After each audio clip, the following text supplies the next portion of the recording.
Merci d'avoir accepté notre invitation et soyez les bienvenus dans Week-end 3D sur BFM TV. Vous venez donc de publier Dire vrai aux éditions de Noël. Qu'est-ce qui vous a fait vous sentir prête à dire vrai donc? Je pense qu'il faut beaucoup de temps pour dire la vérité, que souvent le temps est proportionnel au trauma et que aujourd'hui, je me sentais absolument en devoir de donner une parole pour soutenir les femmes qui sont dans ce combat et soutenir les femmes de manière générale dans cette libération de la parole qui est pas du tout facile à prendre parce que pas tellement accueillie aujourd'hui. Et ça a été, je pense, une concomitance de toutes ces choses et de moi qui avais écrit mon livre aussi déjà, qui fait que, voilà, il est sorti. Et puis il y a un élément déclencheur. Et il y a un Ce élément sont déclencheur. les premières pages de votre livre. Oui, l'élément déclencheur, évidemment, c'est le fait que je suis dans un TGV, que je me fais agresser, taper par une femme qui est sous drogue et elle a une puissance hallucinante. Et elle me tape et je suis en sidération et en tétanie, je retrouve en fait cet état où en fait on a l'impression qu'on a fait quelque chose de mal ou qu'on aurait pu agir autrement. Et les gens autour de moi étaient vraiment sidérés par la manière dont j'avais à me défendre presque de cette agression d'une inconnue. Et ils s'inquiétaient pour moi puisque j'étais défigurée vraiment. Et voilà, ça m'a fait replonger dans toute ma sidération tout le long de ma vie et de toutes les fois où j'ai été victime. Le temps de l'écriture est donc arrivé. En parallèle, de nombreuses sollicitations médiatiques à la suite des accusations portées par Judith Godrèche contre le réalisateur Benoît Jacot, désormais poursuivi pour viol. Benoît Jacot que vous aussi pointez du doigt. Vous avez joué dans 2 de ses films. Dans ce livre, vous abordez, Isilde Bescot, justement la prédation exercée sur vous par Benoît Jacot. Au début de votre relation, vous aviez 16 ans, lui 52, vous finirez par le quitter à l'âge de 24 ans. Je précise qu'aujourd'hui, vous avez 41 ans. Que lui reprochez-vous concrètement d'abord, pour qu'on comprenne bien? Je ne veux pas minimiser les faits, évidemment. Les faits sont terribles et surtout, ils sont massifs. C'est-à-dire que je me prends, moi, pour parler des faits horribles et qu'on subit massivement les femmes sans nécessairement qu'on s'en rende compte. Et même encore aujourd'hui, pratiquement, donc 25 ans plus tard, j'ai encore du mal à dire qu'est-ce que je reproche. C'est-à-dire, je décris les faits et, et je crois que je suis encore dans une forme de sidération, puisque je n'ai pas encore la violence, la volonté de vengeance, par exemple. Donc voilà, je crois que 25 ans, c'est finalement pas assez complètement pour se sortir de la sidération et de la tétanie. Aussi, quand même. Évidemment, j'en suis sortie beaucoup, mais quelqu'un qui nous a fait du mal, normalement, on veut quelque part lui rendre un peu d'une certaine manière, forcément. Jusqu'à présent, vous n'avez pas encore déposé plainte formellement contre Benoît Jacot, comme a pu le faire Judith Godrèche, par exemple. Il faut clairement, tout le temps, hein, le plus possible, signifier que un homme, quand il est accusé, il a tout à perdre s'il dit la vérité, alors qu'une femme qui dit la vérité a tout à perdre, vraiment. Donc, on se coupe en fait de tout à partir du moment où on dit les choses et c'est très difficile de les dire. C'est comme une vérité qui a besoin de surgir. Et donc vous avez peur à l'idée de déposer plainte? C'est pas que j'ai peur, non. C'est que ce genre de choses, c'est pas la tête qui le décide. C'est qu'à un moment donné, on est prêt à affronter comme encore une autre épreuve cela. peut-être que là, si j'y allais, je serais mieux accueillie que si j'étais une femme lambda. Mais on ne peut pas, en fait, ne pas considérer le fait qu'a priori, on ne sera pas du tout bien reçu et qu'on sera à nouveau retraumatisé parce qu'on aura le doute en face de la personne, a priori, qui prend la déposition ne vous croit pas, on doit montrer des preuves. Enfin, c'est le monde à l'envers. Dès qu'on rentre dans les violences sexistes, et en Espagne, ils appellent ça les violences machistes. On est dans le monde à l'envers, complètement. On n'est pas dans le même monde, on est dans un monde de non-sens. Alors, je précise pour le téléspectateur, votre livre, Dire vrai, n'est pas un livre sur Benoît Jacot. Loin de là. Je dirais, vous m'arrêtez si je me trompe, que c'est plutôt un livre sur la violence comme cause et comme conséquence dans une vie, la vôtre en l'espèce. Isil Lebesco, vous parlez beaucoup de votre enfance, de votre éducation. Vous écrivez notamment ceci: mes parents étaient autoritaires et violents. Ils m'ont transmis autant leur schéma toxique que la force de ne pas m'en contenter. J'ai l'impression que c'est une clé de compréhension essentielle, ça. Oui, je crois que c'est surtout un livre où, comme je l'ai dit tout à l'heure, où je vais à mon secours. Et où, du coup, en moi allant à mon secours de la petite fille et d'aller dans l'affection pour elle, eh bien, j'ai fait ça aussi pour inviter, en fait, n'importe qui à aller à son propre secours. C'est essentiel, on croit toujours, quand on a des épreuves comme ça, qu'on va pouvoir se raccrocher à d'autres. Mais malheureusement, il y a peu de situations et peu de gens sur lesquels on peut se raccrocher. Il faut se porter secours soi-même.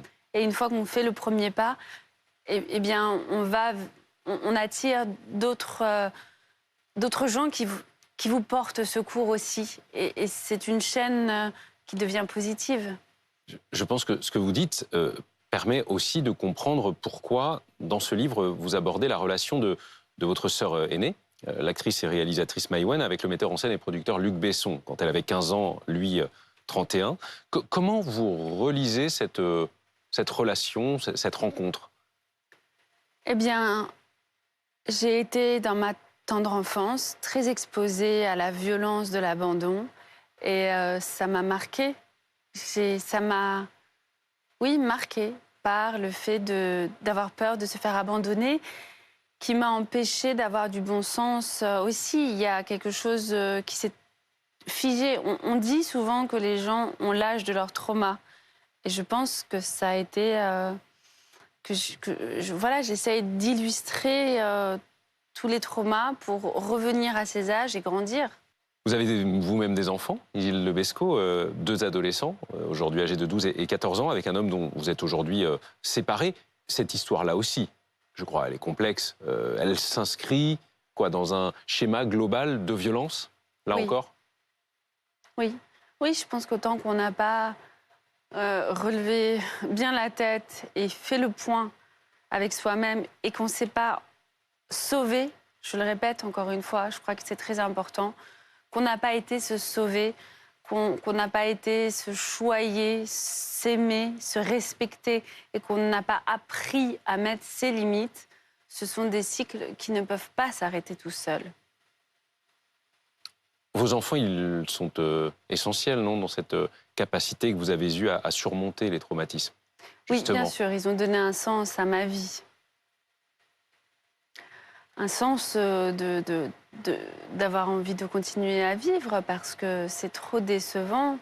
En fait, on n'a pas envie de vivre dans un monde où on est d'avance déçu par les trahisons, la violence et l'humain des gens bas. Ces violences que vous décrivez dans ce livre et puis ailleurs, hein, vous estimez, malgré leurs conséquences, les avoir surpassées. Vous dites aussi que ces faits ne vous définissent pas. Est-ce à dire que vous ne vous considérez pas, vous ne voulez pas vous considérer comme une victime? Non, c'est pas que je veux pas me considérer comme une victime, c'est qu'évidemment, je suis victime. La seule chose, c'est que ça m'appartient pas. On m'a fait des choses, c'est pas moi qui ai décidé de les faire. Je les ai endurées, surpassées. Elles ne m'appartiennent pas. Donc pourquoi les gens ont honte de ce qu'on leur a fait? c'est quand même incroyable. En fait, on vous viole et c'est nous qui avons honte de dire qu'on nous a violés. On est dans un monde à l'envers. Quelles sont les réactions à votre livre? Je précise qu'il est sorti il y a une semaine. Les réactions sont très touchantes pour les femmes et beaucoup d'hommes, en fait. Beaucoup d'amis d'enfance m'écrivent, m'envoient des cœurs et c'est très touchant. Beaucoup d'hommes, en fait, et c'est très touchant. Peut-être avez-vous vu la réaction d'Emmanuelle Berco Oui. à votre livre. Emmanuelle Berco, réalisatrice de Mon Roi, de Son vivant, La tête haute. Vous avez commencé ensemble au cinéma d'une certaine manière, elle comme réalisatrice, vous comme actrice, notamment dans La Puce en 1998, l'histoire d'une adolescente qui se donne, je mets des guillemets évidemment, à un homme plus âgé. Vous restez marqué par le tournage de la scène du dépucelage de votre personnage lorsque vous êtes confronté à l'érection de votre partenaire. Emmanuelle Berco, dont vous dites dans votre livre qu'elle était votre seule amie, comme votre sœur, elle dit, elle, que vous êtes, je la cite, sans doute la femme dont elle a été la plus proche de toute sa vie. Sauf qu'elle dit aussi cela dans une interview très récente, d'il y a quelques jours. J'apprécie peu de servir de chair à canon médiatique de la promotion d'un livre, le vôtre. Qu'est-ce que ça vous fait? Et est-ce que vous entendez ce qu'elle dit? Est-ce que vous comprenez ce qu'elle veut dire? Mais en fait, ça me touche parce que moi, c'est aussi une femme très importante pour moi. Comme ma sœur. Mais je me sers de moi. Je me mets à nu et j'ai pas peur de m'humilier pour raconter des mécanismes. Et raconter la violence sur des tournages, oui. films et téléfilms d'Emmanuelle Berco, mais vous en aviez déjà parlé et vous moi-même. lui en aviez déjà parlé de ce ressenti que vous aviez eu? Ça fait longtemps qu'on ne se parle pas, donc j'ai pas eu cette occasion. Mais par contre, si elle lisait le livre, elle pourrait voir que je ne m'épargne pas non plus et que ce qui m'intéresse, c'est de décrire les mécanismes de domination et que quand les femmes se mettent à avoir le même comportement d'hommes voulant dominer des gens, eh bien, c'est tout aussi répressible, vous voyez. C'est le machisme. Et il y a des femmes qui décident tout d'un coup d'avoir un comportement machiste. Donc, on est obligé de dire, là, c'est de la domination, c'est un abus de pouvoir, c'est l'abus d'un amour inconditionnel qu'on donne à quelqu'un. Voilà, il y a des gens et puis il y a des combats. Et il y a des rencontres et il y a des films. Et ce que je dis sur les gens, sur les aventures, c'est pas non plus pour dénigrer les films. J'y suis attachée aux films, comme je suis attachée à l'histoire de cinéma que j'ai avec Emmanuelle Berco, évidemment. Mais c'est une honnêteté, c'est une moralité. En fait, on peut dire qu'à un moment donné, on était dans un système qui fait qu'on a agi de telle manière qu'on a pu peiner l'autre. Ça arrive. Moi aussi, j'ai été très bouleversée et ça a été très dur d'entendre le mal que j'ai pu faire à mon petit frère. Parce que j'estimais que c'était mon petit frère et que c'était un dû qui pouvait tout me donner dans mes films.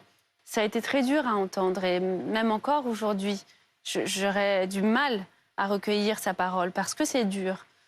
Mais à un moment donné, il faut bien y aller, quoi. Parce que quand on voit et qu'on entend autour de soi, encore une fois, moi je suis qu'un exemple, dans un système tellement massif, enfin, je crois qu'il n'exclut pas de femmes, voilà, il faut vraiment mettre tout sur la table, quoi.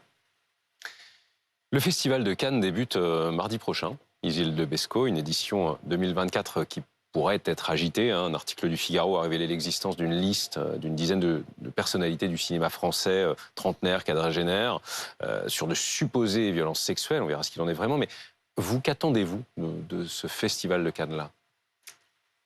Alors moi, le festival en particulier, j'attends rien de spécial. Par contre, évidemment que j'attends, comme nous toutes, que les mentalités changent. Évidemment qu'on le fasse dans le cinéma parce que ce sera que l'illustration d'une société qui change. Cette semaine est aussi marquée par les mots d'Emmanuel Macron, qui s'exprime dans le magazine Elle cette semaine, interrogé notamment sur ses propos très controversés concernant Gérard Depardieu au mois de décembre dernier, dans lesquels le chef de l'État disait que Gérard Depardieu rendait fière la France. Il dénonçait aussi une chasse à l'homme. Il s'explique dans les colonnes du magazine Elle cette semaine. Il dit « J'ai utilisé l'expression chasse à l'homme de manière non sexuée. Si je puis m'exprimer ainsi, je n'aime pas les procès médiatiques. Nous sommes dans une société qui cherche à abattre les gens en quelques jours, puis qui les oublie. » Il affirme n'avoir jamais défendu un agresseur face à des victimes. Et il dit avoir un profond respect, une bienveillance, une grande confiance pour et dans la parole des femmes. Ma priorité est et a toujours été la protection des victimes. Et c'est aussi le cas pour l'affaire Depardieu. C'est qu'au des mots, en fait. Je pense qu'Emmanuel Macron n'a probablement jamais vécu des choses difficiles pour qu'il mente à ce point à lui-même et à toute la France. C'est faux ce qu'il dit, c'est totalement faux. Comment il peut considérer les femmes en disant et en agissant surtout comme il fait? C'est-à-dire? Bien, il n'a aucune considération. Je veux dire, ça veut dire quoi, en fait, de dire Depardieu, il y a les films, il y a ses œuvres, mais quand on voit un entretien où une femme s'est fait violer, que c'est pas considéré, que la justice place ça sans suite, alors que justement c'est quelqu'un de connu, moi je trouve ça absolument fou et que... En fait, il méprise les femmes au plus profond, sinon il aurait un autre discours et puis il mettrait, je sais pas, il tiendrait à cœur un minimum de choses. Ils disent d'un côté, oui, vous devez armer la France, vous, femmes, et d'un autre côté, bah, on va vous saquer et toutes vos plaintes, de toute façon, seront classées sans suite. Voilà, c'est d'une ambivalence absolue. C'est pas ce qu'il dit exactement. Oui, mais c'est la réalité. C'est ce que vous percevez. Non, c'est pas moi. Mais c'est la réalité. C'est la réalité. Je veux dire, je ne connais pas les sondages exacts, mais il suffit de les savoir. Je veux dire, un homme peut violer, un homme peut taper une femme, un homme peut l'écraser. Voilà, on est dans cette société. Quel message vous souhaitez ce soir, Isilde de Bescot, adresser aux jeunes femmes et aux jeunes hommes aussi, ceux en particulier qui rêvent de devenir actrices et acteurs? J'aurais envie de porter un message plus global pour les femmes, pour les petites filles, qu'elles se portent secours avant tout. Je pense qu'elles sont plus fragiles dans ce monde et que mon attention va sur elles d'abord. Merci. Merci. Merci encore d'avoir accepté l'invitation de Week-end 3D sur BFM TV. Merci.